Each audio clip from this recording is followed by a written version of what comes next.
Hello dear student, good morning, नमस्कार, सलाम वालेकुम एंड जय हिंद टू एवरीवन। JINC जोधपुर के ऑनलाइन डिजिटल प्लेटफॉर्म पर आप सभी का वेलकम। वंस अगेन आप सभी को गुड मॉर्निंग, नमस्कार, सलाम वालेकुम एंड जय हिंद टू एवरीवन। सभी को गुड मॉर्निंग।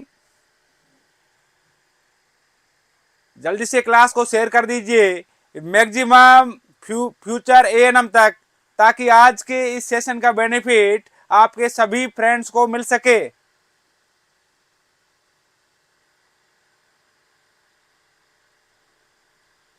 सभी को गुड मॉर्निंग। तो आज के इस सेशन की शुरुआत एक बेहतरीन, धमाकेदार और एक मोटिवेशनल थॉट के साथ करेंगे। और आज का अपना मोटिवेशनल थॉट, रख हौसला, रख हौसला, वो मंजर भी आएगा। रख हौसला, वो मंजर भी आएगा। प्यासे के पास चल के समंदर भी आएगा। प्यासे के पास चलकर समंदर भी आएगा। थक कर न बैठ ए मंजिल के मुसाफिर, थक के न बैठ ए मंजिल के मुसाफिर। मंजिल भी मिलेगी और मिलने का मजा भी आएगा। मंजिल भी मिलेगी और मंजिल के मिलने का मजा भी आएगा। तो डियर फ्यूचर ANM, जो जिस डेडिकेशन के साथ आप लगातार हार्ड वर्क कर रहे हैं, जिस तरीके से आप लोग मेहनत कर रहे हैं, तो आने वाले कुछ समय बाद जो भी आपके कॉम्पिटिटिव एग्जाम है उसमें आप सभी को सफलता जरूर मिलेगी। और JINC फैमिली के द्वारा आपके लिए डेली 1.5 आवर की क्लास स्टार्ट कर दी गई है और आने वाले समय में इस क्लास को बढ़ाया जाएगा। तो आप सभी को इस क्लास से जुड़ने के लिए अपने फ्रेंड सर्किल में ज़्यादा से ज़्यादा लोगों तक इस मैसेज को कन्वे कीजिएगा। इसी आशा और उम्मीद के साथ आज के सेशन की शुरुआत करने जा रहे हैं। और आज के सेशन का पहला MCQ आपके सामने पुट कर रहे हैं।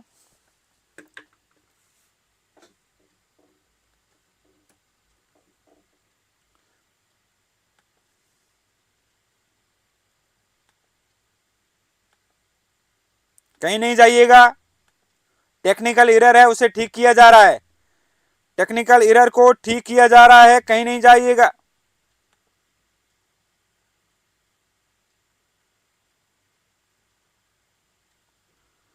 टेक्निकल एरर को तुरंत ठीक किया जा रहा है।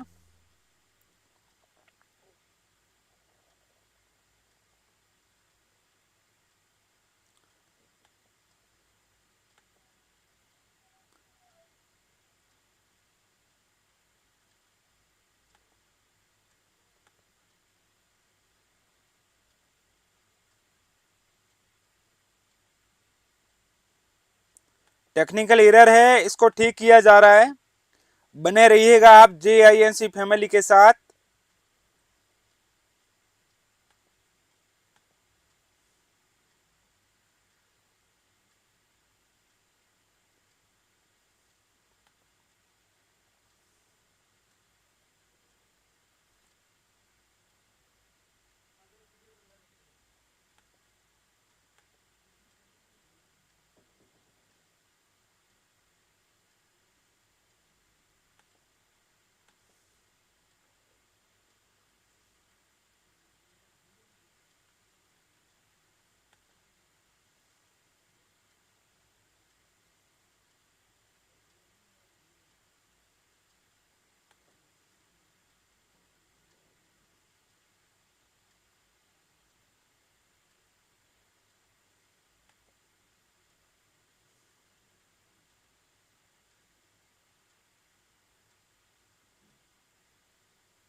बहुत जल्दी टेक्निकल एरर को दुरुस्त किया जा रहा है।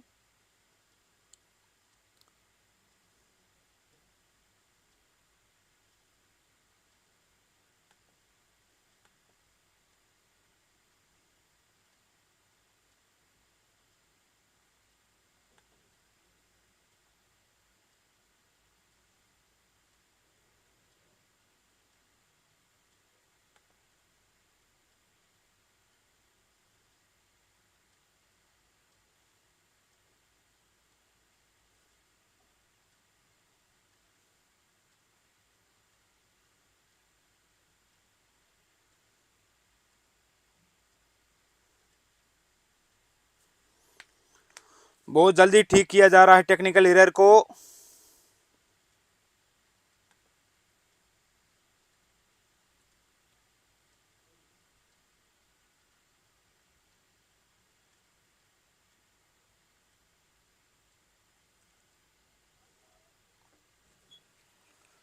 टेक्निकल एरर को दुरुस्त कर दिया गया है। इस बेहतरीन पॉजिटिव थॉट के बाद आज के सेशन का पहला एमसीक्यू आपके सामने पुट किया जा रहा है। Which part of the I is affected in cataract?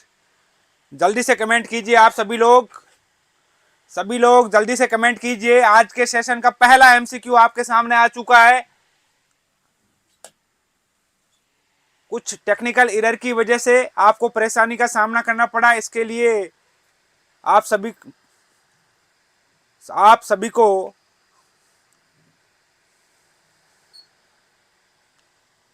इसके लिए हम खेद प्रकट करते हैं। पर्सनल चैटिंग नहीं करें, पर्सनल चैट नहीं करें,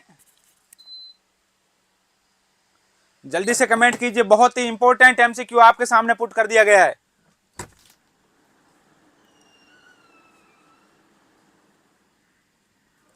जल्दी से कमेंट कीजिए।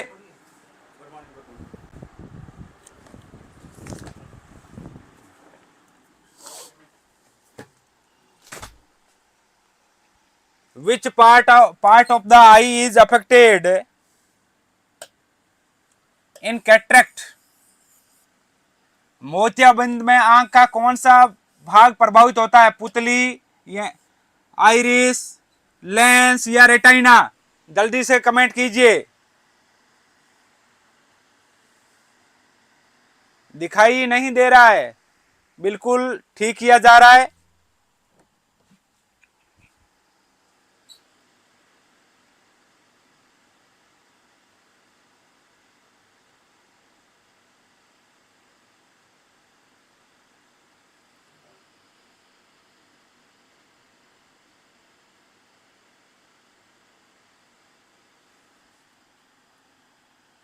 आई थिंक अब विजिबल है, अब आप सभी को दिखाई दे रहा होगा।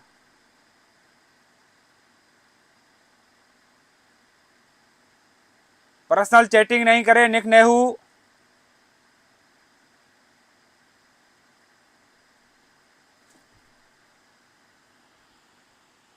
तो मोतियाबिंद में आंख का कौन सा भाग प्रभावित होता है? ऑलमोस्ट सभी लोग सही जवाब दे रहे हैं, सभी लोग सही जवाब दे रहे हैं। ऑप्शन बी सही जाएगा यहाँ, यानी कि कैटरेक्ट की बीमारी के अंदर ओपेसिटी ऑफ द क्रिस्टेलियन लेंस देखने को मिलता है। ओपेसिटी ऑफ द क्रिस्टेलियन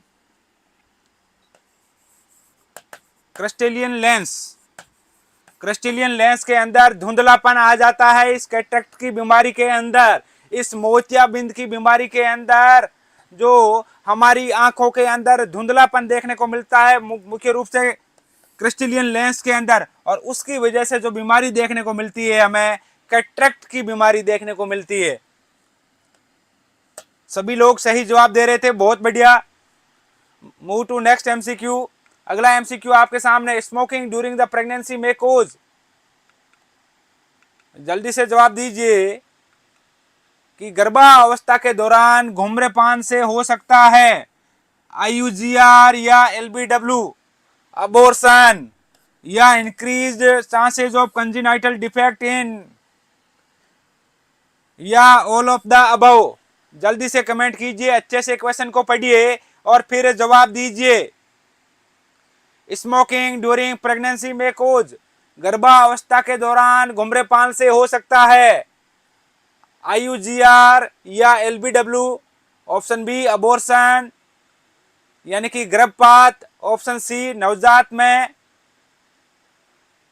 विकृतियों के होने की संभावना अधिक होना, या उपरोक्त सभी? जल्दी से जवाब दीजिए। बहुत ही इंपॉर्टेंट एमसीक्यू आपके सामने पुट किया है कि गर्भावस्था के दौरान धूम्रपान से क्या हो सकता है। बिल्कुल सही बात है, IUGR हो सकता है, LBW यानी कि लो बर्थ वेट हो सकता है स्मोकिंग की वजह से।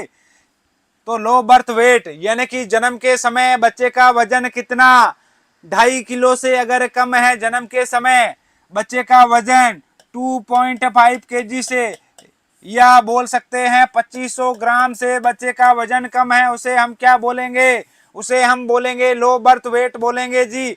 और बात करें वेरी लो बर्थ वेट की, तो वेरी लो बर्थ वेट किसको बोलेंगे, जब बच्चे का जन्म के समय वजन 1.5 किलो से कम है अगर, या 1500 ग्राम से कम है, तो उसे हम बोलेंगे वेरी लो बर्थ वेट।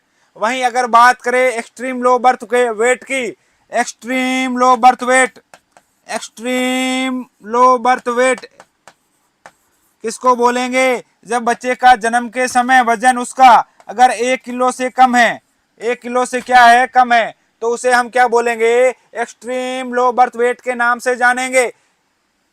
या 1000 ग्राम से क्या है कम है, उसे हम किस नाम से जानेंगे, एक्सट्रीम लो बर्थ वेट के नाम से जानेंगे बच्चों। क्लियर टू ऑल, सभी को समझ में आया। और अबॉर्शन किसको बोलेंगे, यानी कि विजिबिलिटी से पहले, विजिबिलिटी से पहले गर्भपात हो जाना, विजिबिलिटी से पहले गर्भपात हो जाना और उस समय बच्चे का वजन लेस देन 500 ग्राम हो, उसको हम क्या बोलते हैं, अबॉर्शन के नाम से जानते हैं। याद रखें इन चीजों को बच्चों। तो इसलिए ये ऑप्शन जो है ऑल ऑफ द अबव सही जाएगा, ऑप्शन डी, यानी कि स्मोकिंग गर्भावस्था में धूम्रपान की वजह से इंट्रा यूट्राइन ग्रोथ रिटार्डेशन देखने को मिलेगा। इसके साथ साथ लो बर्थ वेट देखने को मिल सकता है, इवन अबॉर्शन भी हो सकता है, और कुछ कंजेनाइटल डिफेक्ट देखने को मिल सकते हैं, न्यूरल ट्यूब डिफेक्ट देखने को मिल सकता है, और तो ये सभी देखने को मिलेंगे, इसलिए ऑल ऑफ द अबव का ऑप्शन अपना सही जाएगा। अब चलिएगा अगले एमसीक्यू की ओर। और अगला एमसीक्यू आपके सामने, family history is an important component of ANC because. चारों ऑप्शन आपके सामने पुट कर दिए गए हैं, जल्दी से जवाब दीजिए, अच्छे से क्वेश्चन को पढ़िए और फिर जवाब दीजिए।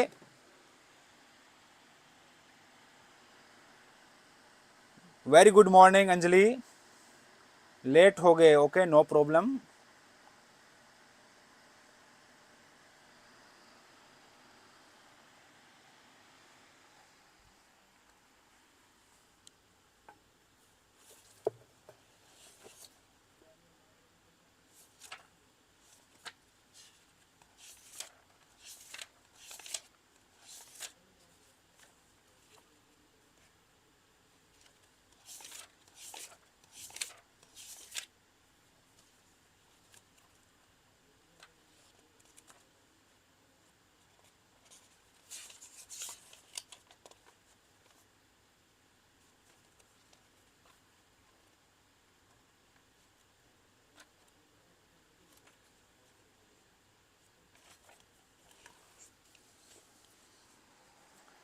जल्दी से कमेंट कीजिए आप सभी लोग।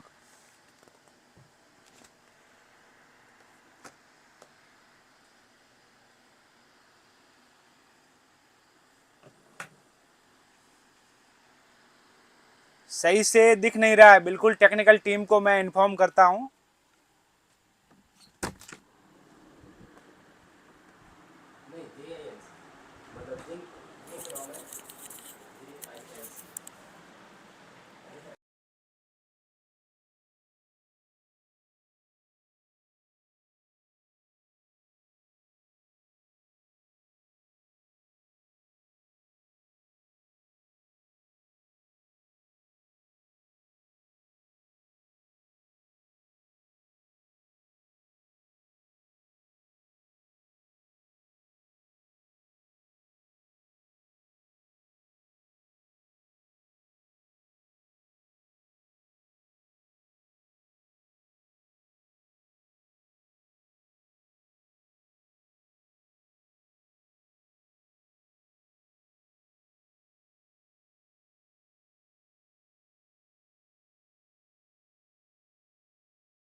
जल्दी से कमेंट कीजिए बच्चों।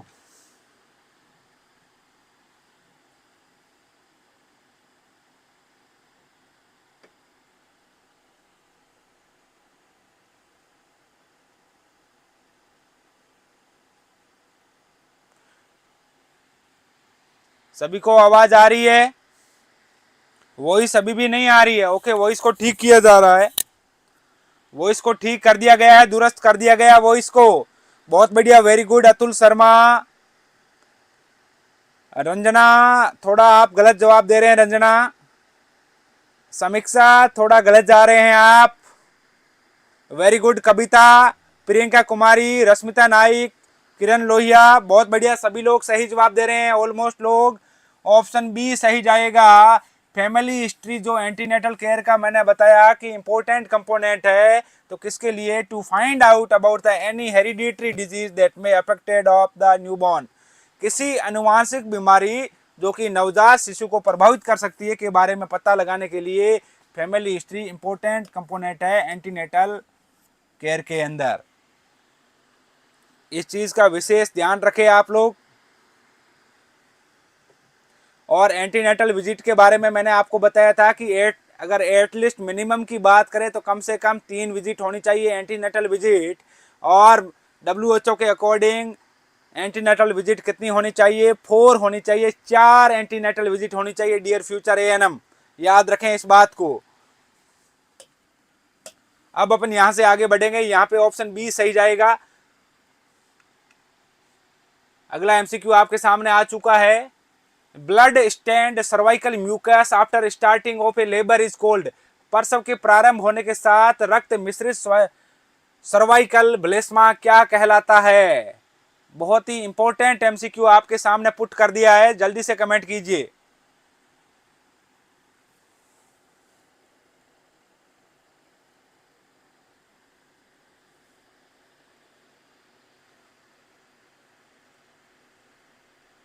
जी हाँ Kiran Lohia, very good. Antenatal visit minimum 3 होनी चाहिए, मैक्सिमम 4 होनी चाहिए। बहुत बढ़िया, सही जवाब दे रहे हैं आप।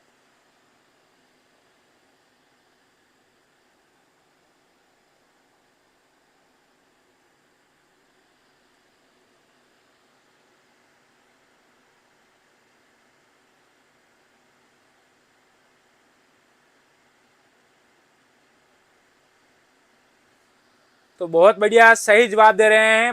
प्रसव के प्रारंभ होने के साथ रक्त मिश्रित सर्वाइकल ब्लेस्मा क्या कहलाता है?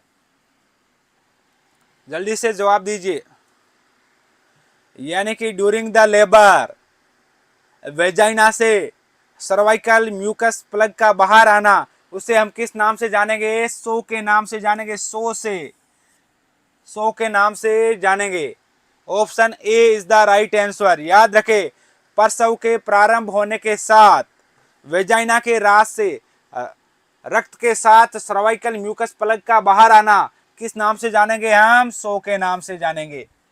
इस चीज को विशेष तौर से आप सभी लोग याद रखें, इसलिए ऑप्शन ए सही जाएगा। आपको याद रखना है कि प्रसव के प्रारंभ होने के साथ वेजाइना के रास्ते ब्लड के साथ सर्वाइकल म्यूकस का बाहर आना किसको बोलेंगे हम? उसे सो कहलाता है। तो यहाँ पे ऑप्शन ए सही जाएगा। सभी लोग सही जवाब दे रहे हैं। Move to next MCQ। अगला MCQ बेहतरीन MCQ आपके सामने आ चुका है। अच्छे से जवाब दीजिए, सोच समझ के जवाब दीजिए। बहुत ही इंपॉर्टेंट MCQ आपके सामने पुट कर दिया गया है।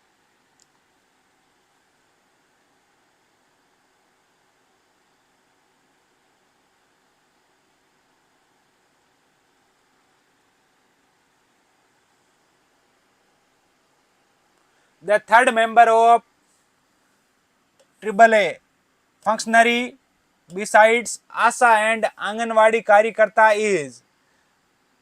तो AAA कार्यकर्ताओं में आ और आंगनवाड़ी कार्यकर्ताओं के अलावा तीसरा सदस्य कौन है?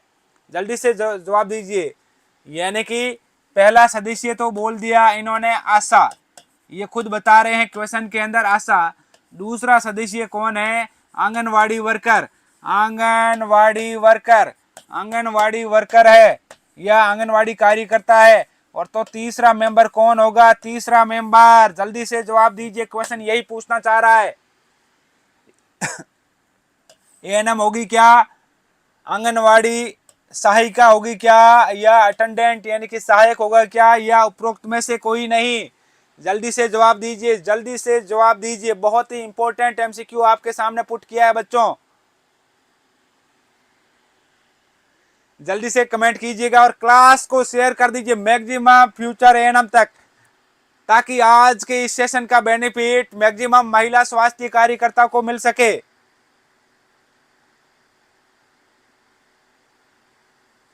जी हाँ, वेरी गुड, बहुत बढ़िया, बहुत अच्छा जवाब आप सभी लोगों का। तो यहाँ के ऑप्शन ए सही जाएगा। जो थर्ड मेंबर की बात हो रही है ये देख लीजिए, ये 3 इसका हो गया आशा, इसका हो गया आंगनवाड़ी वर्कर, और तीसरा मेंबर कौन, ANM. ANM axillary nurse midwife. कई बार एएनएम की फुल फॉर्म भी पूछी जाती है, तो फुल फॉर्म भी आप याद रखें, एक्सिलरी नर्स मिडवाइफ। तो यहाँ पे ऑप्शन ए सही जाएगा। चलिएगा अगले एमसीक्यू की ओर। अगला एमसीक्यू आपके सामने पुट कर दिया गया है। जन्म के समय 2.5 किलो वजन से कम वाले बच्चे को क्या कहेंगे? Weight of the baby less than 2.5 kg at birth is called. चारों ऑप्शन आपके सामने पुट कर दिए गए हैं, अच्छे से जवाब दीजिए।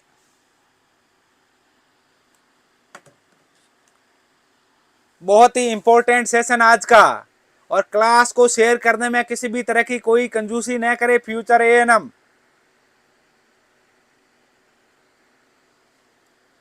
Weight of the baby less than 2.5 kg at birth is called. अभी अभी मैंने थोड़ी देर पहले आपको बताया सभी को। अब कमेंट कीजिए। स्मॉल फॉर डेट, दिनांक से छोटा बच्चा, समय से पूर्व हुआ बच्चा, या एलबीडब्ल्यू, या उपरोक्त में से कोई नहीं। बहुत बढ़िया, बहुत बढ़िया, सभी लोग सही जवाब दे रहे हैं, सभी लोग सही जवाब दे रहे हैं, यानी कि अपना जवाब होगा एलबीडब्ल्यू। एलबीडब्ल्यू। तो बच्चों प्री टर्म बेबी किसको बोलेंगे? प्री टर्म बेबी उस बच्चे को बोलेंगे जिसका जन्म 37 वीक से पहले हो गया है, जिसका जन्म लेस देन 37 वीक्स में हो गया है, उसे हम क्या बोलेंगे? प्री टर्म बेबी बोलेंगे। प्री टर्म बेबी, जिसका जन्म गर्भावस्था के 37 हफ्तों से पहले हो गया है, उसे हम प्री टर्म बेबी बोलेंगे।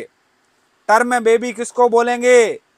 जिसका जन्म 37 वीक के बाद हुआ है और पोस्ट टर्म पीरियड से पहले, तो उसे हम क्या बोलेंगे? उसे बोलेंगे हम टर्म बेबी। और pre term less than 37 weeks में अगर किसी बच्चे का जन्म हुआ है, उसे प्री टर्म बेबी के नाम से जानेंगे। Clear to all? ओके। और जैसा कि मैंने आपको ऑलरेडी बता दिया है कि जन्म के समय अगर बच्चे का वजन 2.5 किलो से कम हो, तो उसे हम लो बर्थ वेट एलबीडब्ल्यू के नाम से जानेंगे। अगर जन्म के समय बच्चे का वजन 1.5 किलो से कम है, तो उसे वेरी लो बर्थ वेट के नाम से जानेंगे। वहीं अगर जन्म के समय बच्चे का वजन अगर 1 किलो से कम है, तो उसे एक्सट्रीम लो बर्थ वेट के नाम से जानेंगे। तो यहाँ पे ऑप्शन सी सही जाएगा। चलिएगा अगले एमसीक्यू की ओर। अगला बेहतरीन एमसीक्यू आपके सामने आ चुका है। एंटीनेटल चेकअप इंक्लूड्स, प्रसव पूर्व जांच में शामिल है हीमोग्लोबिन की जांच, मूत्र जांच, वजन जांचना, या ऑल ऑफ द अबव। जल्दी से जवाब दीजिए।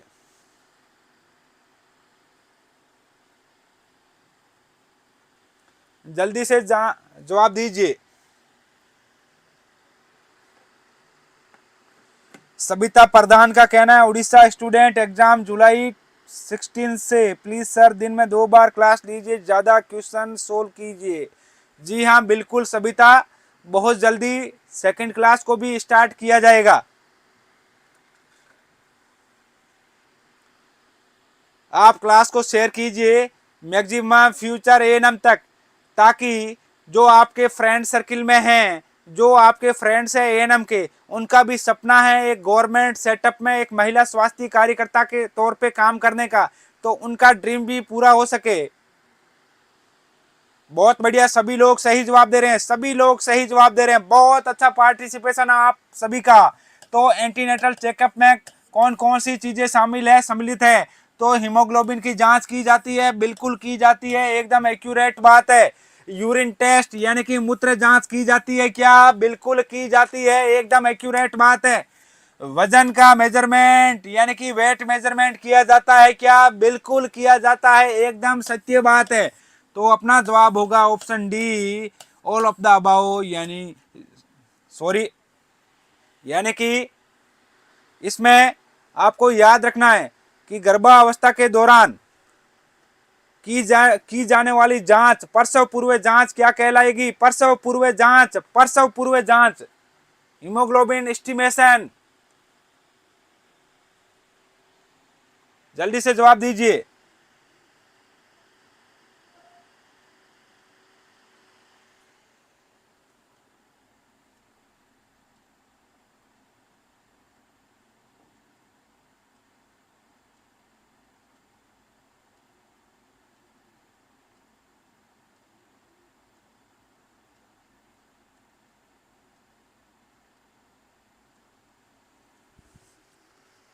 तो ऑप्शन डी होगा, जो ये हिंदी का है,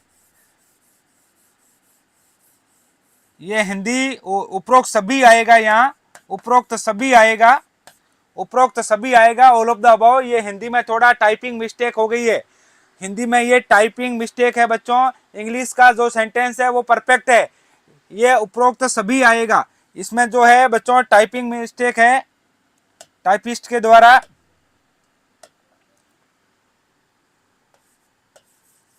है ना? तो ये उपरोक्त सभी आएगा इसमें, उपरोक्त सभी, उपरोक्त सभी। ऑप्शन डी जो है वो एक्यूरेट होगा। आपको अपने माइंड को चेंज करने की कोई जरूरत नहीं है। ऑल ऑफ द अबव, उपरोक्त सभी, ऑप्शन डी सही जाएगा। Clear to all? जी हाँ किरण लोहिया, हिंदी में टाइपिंग मिस्टेक थी, बिल्कुल सही कह रहे हैं आप। तो बच्चों चलिएगा अगले एमसीक्यू की ओर। यहाँ पे ऑप्शन डी जाएगा, ऑल ऑफ द अबव का, और हिंदी में आप करेक्शन कर लें, उपरोक्त सभी, उपरोक्त सभी।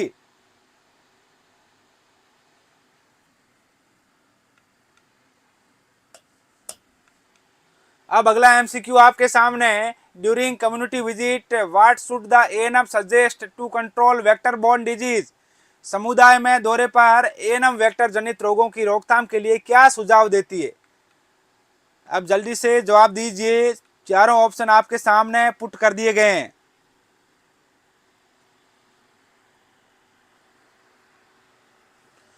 अब बात आती है वेक्टर, और यहाँ वेक्टर बोर्न डिजीज की बात हो रही है, तो भाई वेक्टर किसको बोलेंगे बच्चों? तो वेक्टर वो होते हैं जो रोग उत्पन्न करने वाले सूक्ष्म जीवों को एक स्थान से दूसरे स्थान तक लेकर जाते हैं, जैसे कि बच्चों मलेरिया हो गया, डेंगू हो गया, रेबीज हो गया। तो ये तो मीनिंग आपको मैंने वेक्टर बोर्न के बारे में बता दिया। अब आप जल्दी से जवाब दीजिए, जल्दी से जवाब दीजिए। वेक्टर क्या होते हैं? वेक्टर वो होते हैं जो रोग उत्पन्न करने वाले सूक्ष्म जीवों को एक स्थान से दूसरे स्थान तक लेकर जाते हैं। For example malaria, dengue, rabies, इन सभी के जो वेक्टर जनित रोग है, ये उनके उदाहरण है, उनके एग्जाम्पल है। अब आप जवाब दीजिए। पहला ऑप्शन अपना डिस्क कवरेज कलेक्शन वेट इन ए वेस्ट ऑब्जेक्ट, खराब पड़े सामान में पानी के भराव को रोके, या option B spraying of insect repellents, कीटनाशकों का कीटनाशकों का छिड़काव, कीटनाशकों का छिड़काव, या option C using bed nets and full sleeves clothing, पूरी बाह के कपड़े और मच्छरदानी का उपयोग, या ऑल ऑफ द अबव। जल्दी से जवाब दीजिए बच्चों, जल्दी से जवाब दीजिए। बहुत बढ़िया, सभी लोग सही जवाब दे रहे हैं, सभी लोग सही जवाब दे रहे हैं, बहुत अच्छा पार्टिसिपेशन आप सभी का, यानी कि ऑल ऑफ द अबव का ऑप्शन सही जाएगा। तो याद रखें, वेक्टर किसको बोलेंगे? वेक्टर उनको बोलेंगे जो रोग उत्पन्न करने वाले सूक्ष्म जीवों को, यानी कि रोग उत्पन्न करने वाले, डिजीज स्प्रेड करने वाले माइक्रो ऑर्गेनिजम्स को एक स्थान से दूसरे स्थान पर लेके जाते हैं। फॉर एग्जाम्पल जैसे कि डेंगू का मच्छर, मलेरिया का मच्छर या रेबीज, यह सारे एग्जाम्पल है बच्चों वेक्टर बोर्न डिजीज के। तो यहां पे ऑल ऑफ द अबव का ऑप्शन अपना सही जाएगा। चलिएगा बच्चों अगले एमसीक्यू की ओर। अगला बेहतरीन एमसीक्यू आपके सामने, what is the other name of vitamin B 12? Vitamin B 12 का दूसरा नाम क्या है? जल्दी से जवाब दीजिए। आपके सामने चारों ऑप्शन पुट कर दिए गए हैं, चारों ऑप्शन आपके सामने। Very good morning Deepa.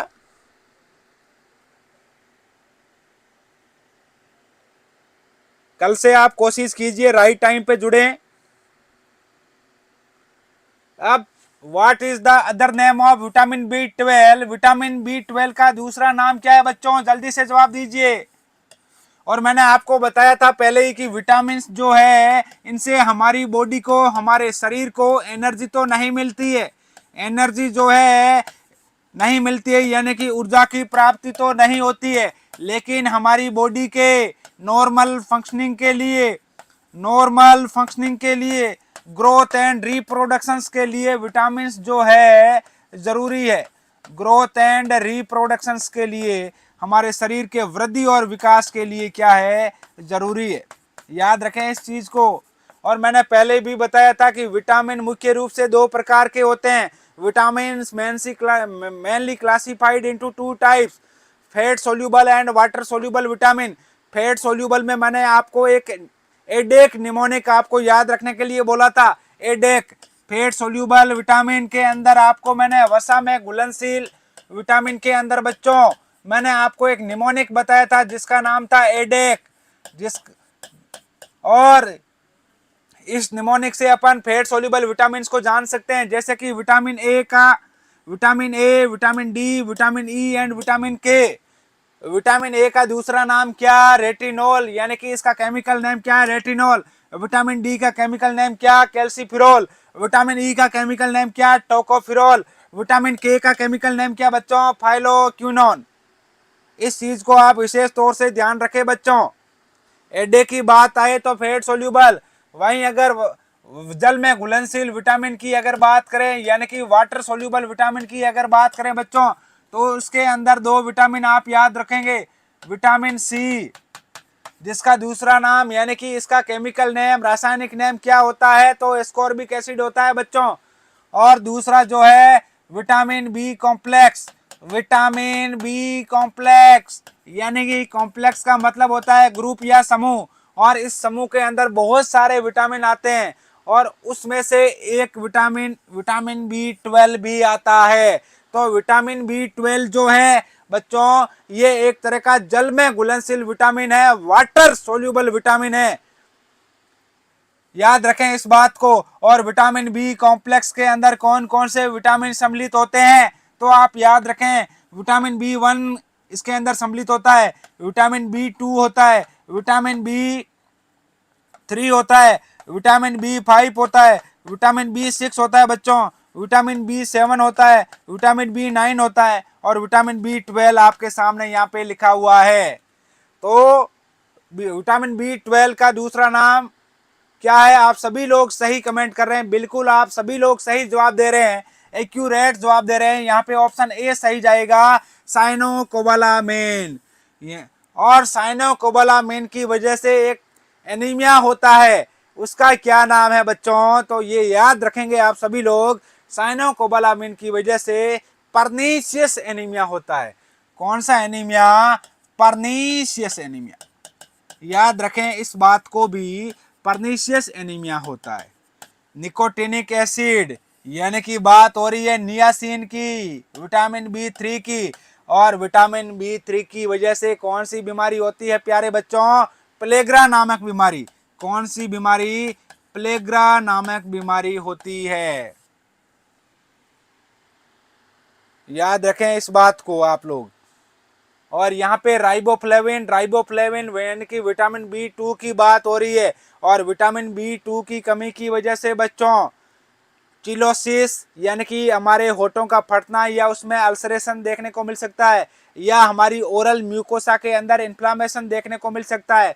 उसे हम एंगुलर स्टोमेटाइटिस के नाम से भी जानते हैं। तो एंगुलर स्टोमेटाइटिस या चिलोसिस की कंडीशन डेवलप हो सकती है राइबोफ्लेविन की कमी की वजह से। और फोलिक एसिड यानी कि विटामिन B9 का रासायनिक नाम है फोलिक एसिड, और फोलिक एसिड की कमी की वजह से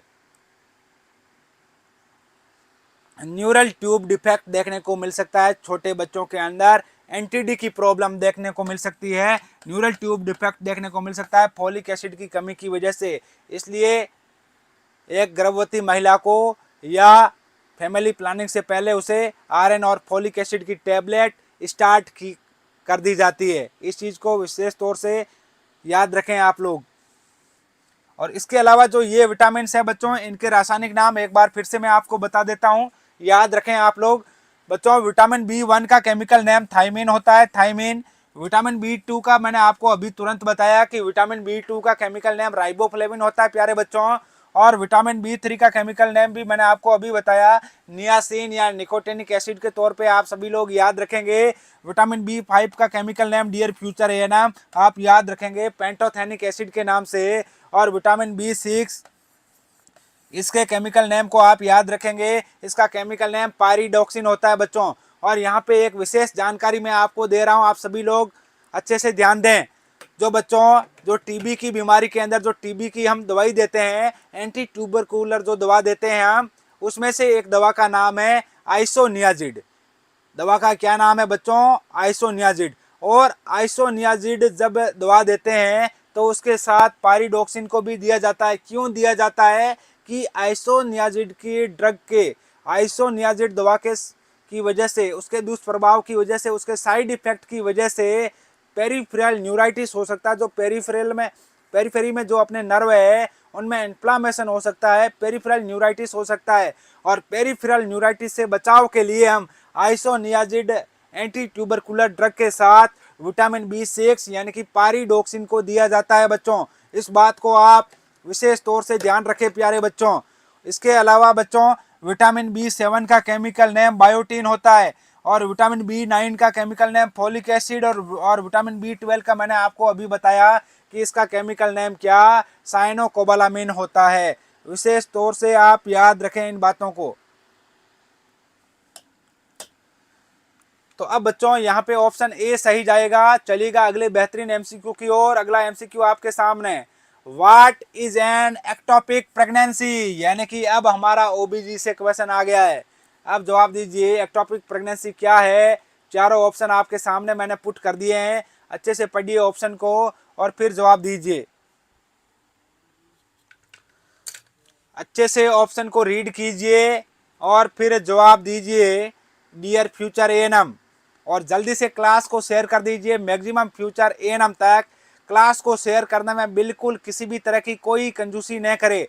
जो वो आपके फ्रेंड्स हैं उनका भी सपना है जो एक महिला स्वास्थ्य कार्यकर्ता बनने का, और जो जिम्मा आपकी हेल्प के लिए जो JINC फैमिली ने उठाया है उसका बेनिफिट लीजिएगा।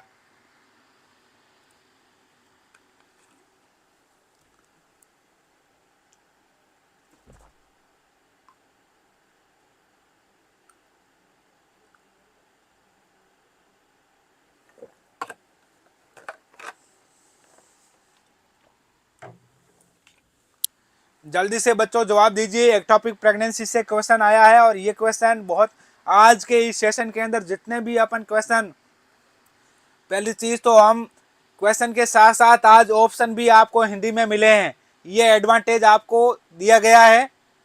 और अब आप अच्छे से सोच समझ के जवाब दीजिए।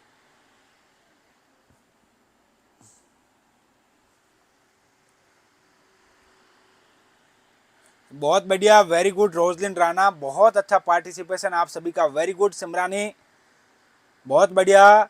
पद्मावती, सबिता, सगरिका, जुनू नाइक, विनीता लोधी, कृष्णा सारायण, बहुत बढ़िया बच्चों। देखिए एक्टोपिक प्रेगनेंसी क्या है, यानी कि fertilization done by the artificial method, यानी कि कृत्रिम तकनीक से हुआ निषेचन, या हेमरेज ड्यूरिंग प्रेगनेंसी, यानी कि गर्भावस्था के दौरान किसी तरह की कोई ब्लीडिंग हो रही हो उसको बोलेंगे क्या, या implantation of fertilization ovum outside the uterus, यानी कि बच्चों गर्भाशय के बाहर निषेचन अंडाणु का होना, निषेचन अंडाणु का होना, यानी कि implantation of fertilize ovum outside the uterus, यानी कि हमारी यूट्रस के बाहर ओवम का, फर्टिलाइज ओवम का इम्प्लांटेशन हो जाना, उसे हम किस नाम से जानेंगे, एक्टोपिक प्रेगनेंसी के नाम से जानेंगे। आप सभी लोग सही जवाब दे रहे हैं, बिल्कुल एक्यूरेट जवाब दे रहे हैं आप।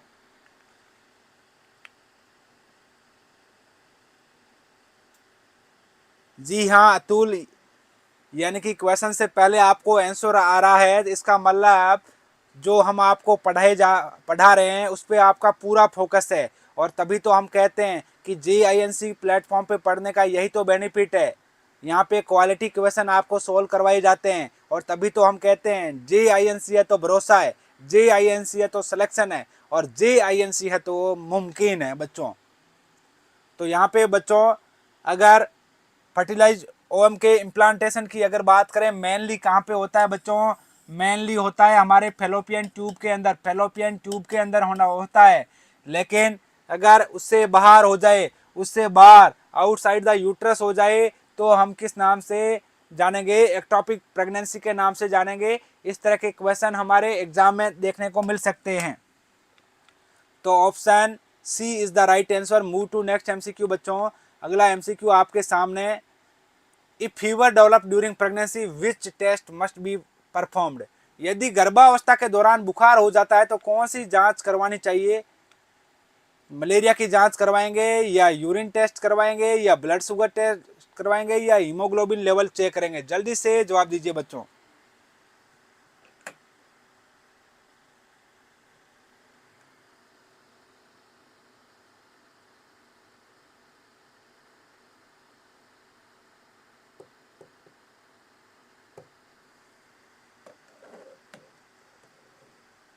जी हाँ सिमरानी, ऐसे ही क्वेश्चन हमारे पूछे जाएंगे आने वाले एग्जाम के अंदर।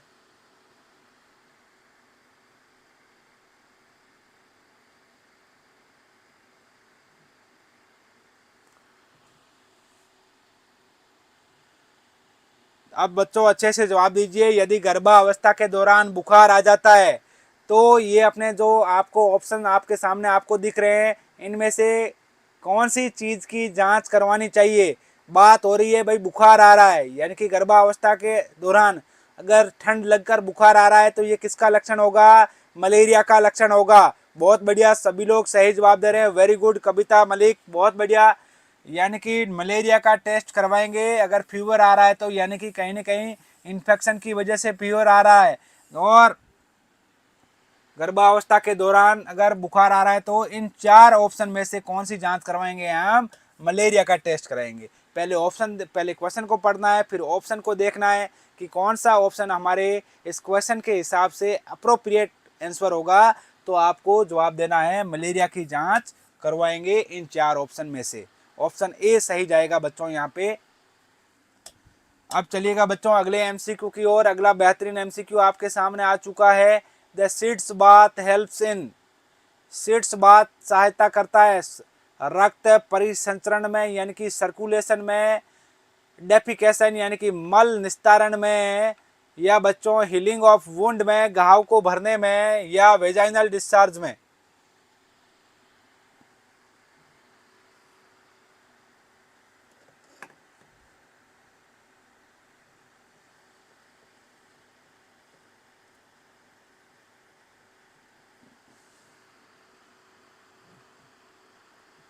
अब बच्चों क्वेश्चन आपके सामने पुट कर दिया है, अच्छे से जवाब दीजिए।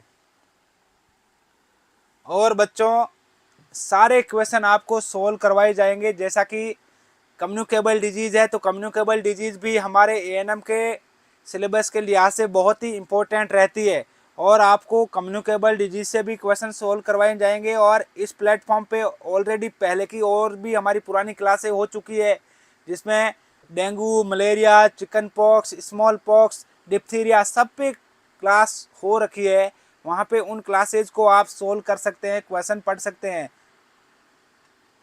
अब आप इन 4 ऑप्शन में से अच्छे से जवाब दीजिए, हमारा कौन सा ऑप्शन जो है सही जाएगा।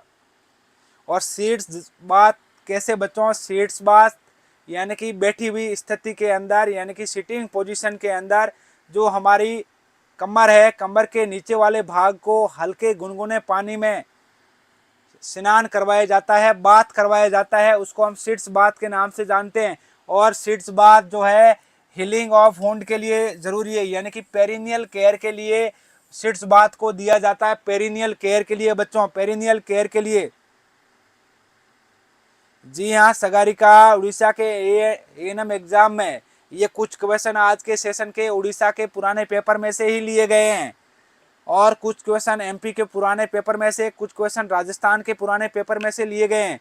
तो जी हाँ, और सीट्स बात में टेम्परेचर क्या रहेगा बच्चों, इससे रिगार्डिंग भी क्वेश्चन पूछा जाता है। और सीट्स बात में आपको टेम्परेचर याद रखना है बच्चों, 110 से 115 डिग्री फ़ारेनहाइट आपको टेम्परेचर याद रखना है सीट्स बात में। 110 से 115 डिग्री फ़ारेनहाइट हल्के गुनगुने पानी के अंदर कमर के नीचे वाले पोर्शंस को नहाया जाता है, तो इस चीज़ को आप याद रखें।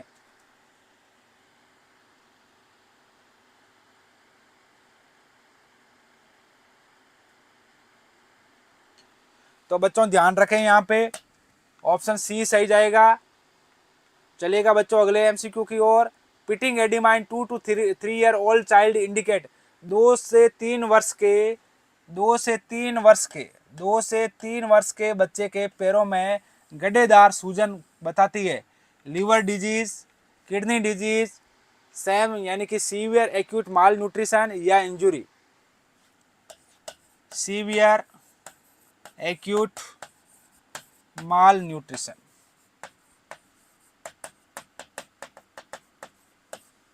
या इंजुरी। अब जल्दी से जवाब दीजिए बच्चों। रोजलिन राणा, कॉन्स्टिपेशन के अंदर एनिमा दिया जाता है, न कि सीड्स बाथ। पेरिनियल केयर के लिए वहाँ पे हाइजीन मेंटेन करने के लिए सीड्स बाथ दिया जा सकता है, लेकिन कॉन्स्टिपेशन कब्ज से राहत के लिए एनिमा दिया जाता है। इस बात को विशेष तौर से आप याद रखें। अब 2 से 3 वर्ष के बच्चे के पैरों में गड्ढेदार सूजन यानी कि पिटिंग एडिमा देखने को मिल रही है, तो वो कौन सी बीमारी को इंडिकेट करेगी बच्चों इन 4 ऑप्शन में से।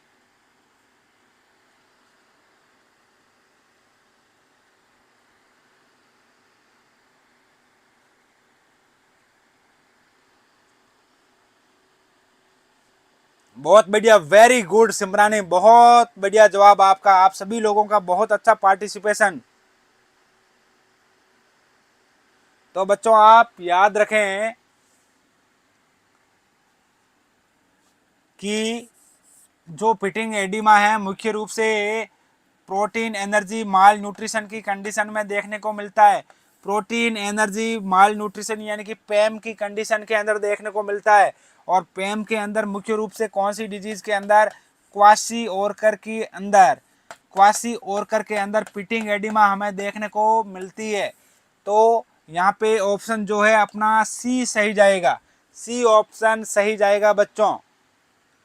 प्रोटीन एनर्जी माल न्यूट्रिशन बोले तो प्रोटीन एनर्जी माल न्यूट्रिशन की वजह से 2 कंडीशन होती है बच्चों, क्वासी ओरकर और मरासमस की कंडीशन होती है। और प्रोटीन की कमी की वजह से क्वासी ओरकर होती है, और एनर्जी की कमी की वजह से, कैलोरी की कमी की वजह से बच्चों कौन सी बीमारी होती है, तो आपको याद रखना है मरासमस की कंडीशन होती है।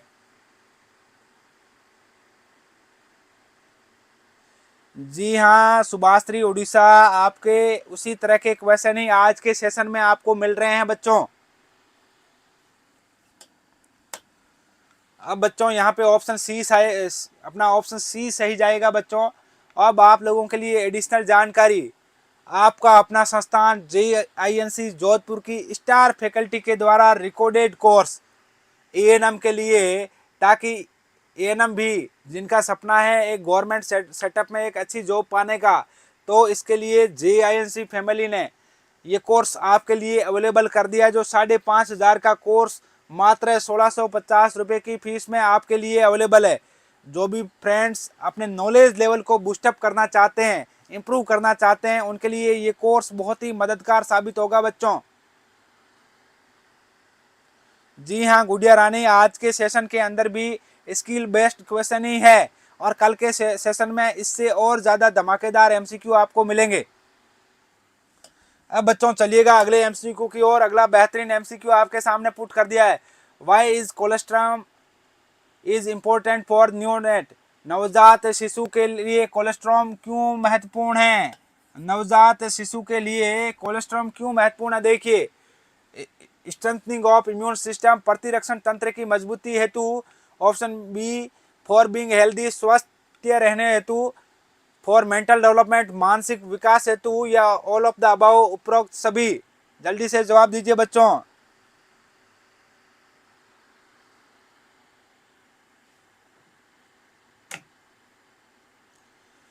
अब जल्दी से जवाब दीजिए बच्चों। Why is cholesterol important for neonate.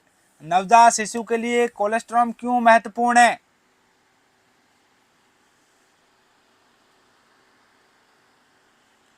बिल्कुल सिचुएशनल बेस ही एमसीक्यू है सगारिका।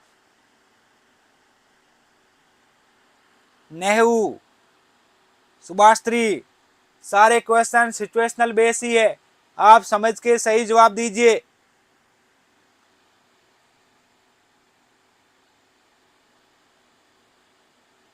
बच्चों पर्सनल चैटिंग नहीं करना है पूजा, आपको क्लास पे फोकस करना है। जो क्वेश्चन आपको यहाँ के प्लेटफॉर्म पे सोल्व करवाए जा रहे हैं बच्चों, वो एग्जाम के लिहाज से बहुत ही इम्पोर्टेंट है।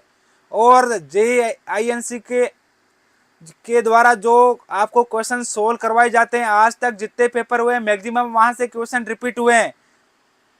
तो जितना आपको हम सिखाने की कोशिश कर रहे हैं उस पर बिल्कुल अपना 100% दे दीजिएगा। सगारिका पर्सनल चैट ना करे, पर्सनल चैट ना करे। नेहरू, कोलेस्ट्रम की बात हो रही है, जो माँ का गाढ़ा दूध जो शुरुआती 3 से 4 दिन हमें देखने को मिलता है, कोलेस्ट्रम की बात हो रही है। वो बच्चों क्या काम करता है? जो गाढ़ा पीला दूध आता है उसे हम कोलेस्ट्रम कहते हैं बच्चों। तो बच्चों यहाँ पे ऑप्शन डी सही जाएगा। हमारे इम्यून सिस्टम की स्ट्रेंथनिंग के लिए, स्वस्थ रहने हेतु, बीइंग हेल्दी के लिए, मेंटल डेवलपमेंट के लिए और ऑल ऑफ द अबव, यानी कि तीनों ऑप्शन सही है। तो ऑप्शन डी सही जाएगा, all of the above. Option D is the right answer. JINC technical team ध्यान दे, जो बच्चे पर्सनल चैट कर रहे हैं उन्हें ब्लॉक कर दिया जाए, उन्हें पनिश किया जाए।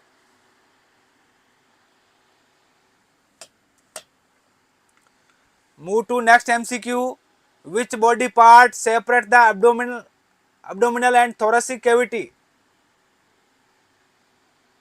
शरीर का कौन सा भाग, शरीर का कौन सा भाग, शरीर का कौन सा भाग उदरीय एवं वक्षीय गुहा को अलग करता है, यानी कि अब्डोमिनल एंड थोरेसिक कैविटी को सेपरेट करता है? हमारे शरीर का कौन सा पार्ट बच्चों? चारों ऑप्शन आपके सामने। लीवर करता है क्या, यानी कि यकृत करता है क्या? डायफ्राम करता है क्या? स्प्लीन करता है क्या, यानी कि प्लिया करता है क्या? या रिब्स यानी पसली करती है क्या? यानी कि हमारा शरीर का कौन सा पार्ट जो अब्डोमिनल एवं थोरेसिक कैविटी को सेपरेट करने का काम करता है? जल्दी से जवाब दीजिए बच्चों, जल्दी से जवाब दीजिए। लीवर करता है क्या, डायफ्राम करता है क्या, स्प्लीन करता है क्या, या रिब्स? जल्दी से जवाब दीजिए।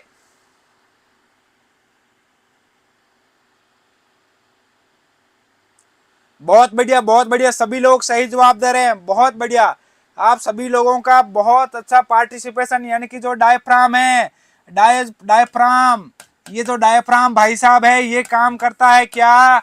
ये काम करता है हमारी अब्डोमिनल एंड थोरेसिक कैविटी को थोरेसिक कैविटी को सेपरेट करने का काम करता है कौन? Diaphragm.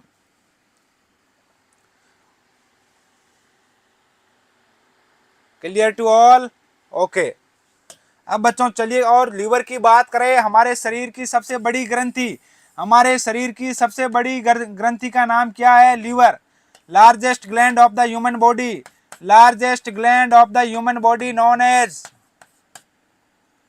Largest gland of the human body. हमारे शरीर की सबसे बड़ी ग्रंथि कौन है? लीवर है भाई साहब, लीवर हमारे शरीर का सबसे बड़ा ऑर्गन है, सबसे बड़ा अंग है। इस चीज को याद रखें। Clear to all? जी हाँ, वेरी गुड कृष्ण सारन, बिल्कुल सही जवाब दे रहे हैं।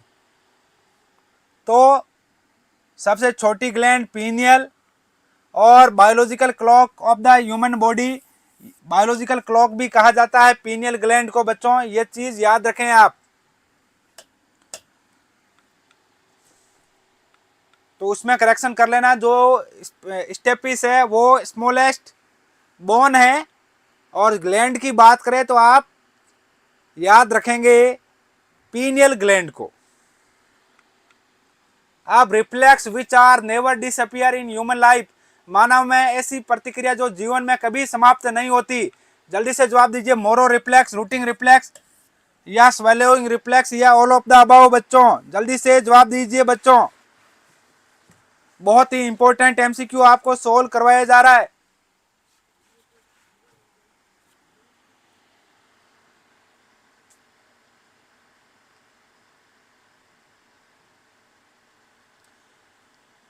सारे क्वेश्चन मसल से रिलेटेड, बोन से रिलेटेड भी आने वाली कुछ क्लासेस में आपको और सोल्व करवाए जाएंगे बच्चों।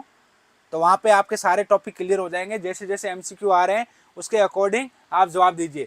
Reflex which never disappear in human life, तो बच्चों आपको यहाँ पे जवाब देना है जो अपना स्वेलोइंग रिफ्लेक्स है।